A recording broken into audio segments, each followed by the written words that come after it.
Salut, bine ați venit la Military Test.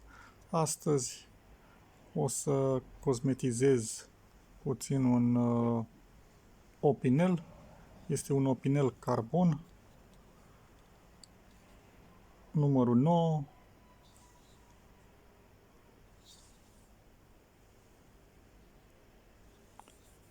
Este folosit și de ceva timp stă aruncat prin sertare și am decis să-i dau o față nouă.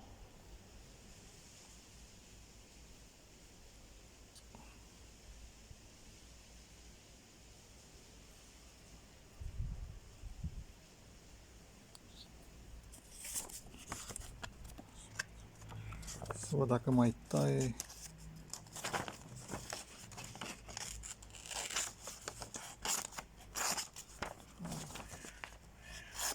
Deloc.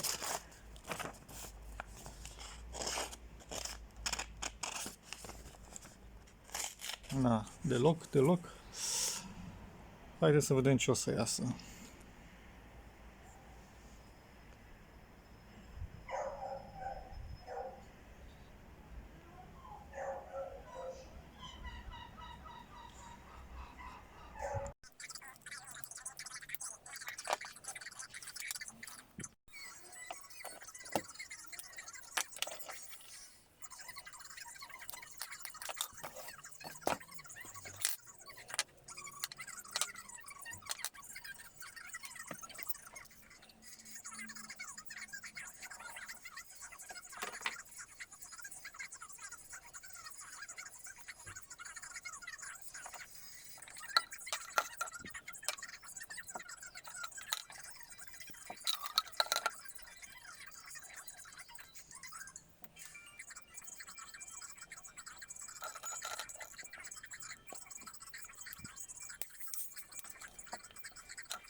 Cam așa arată mânerul după ce l-am șlefuit, l-am spălat un pic și l-am șlefuit.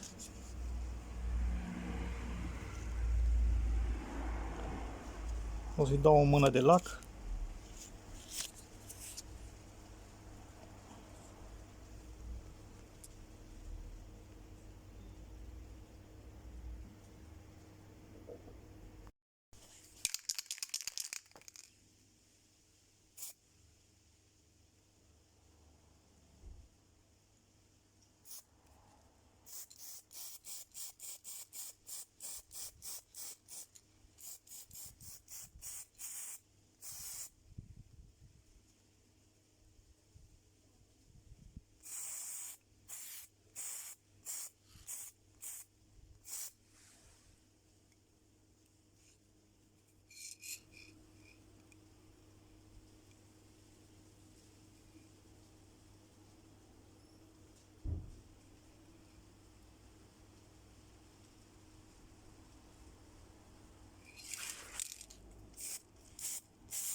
Am revenit cu briceagul finalizat.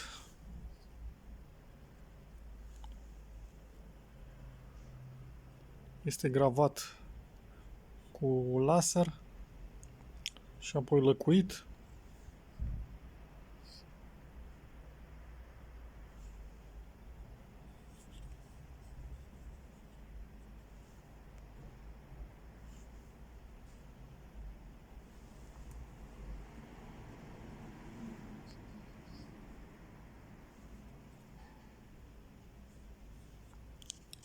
Iar lama n-am mai încercat să o gravez pentru că are o patină frumoasă.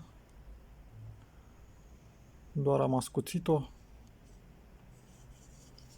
Am curățat-o, am ținut-o în Coca-Cola și apoi am curățat-o de rugină. Este un opinel carbon, numărul 9. Și am ascuțit-o. Nu era aproape deloc ascuțită.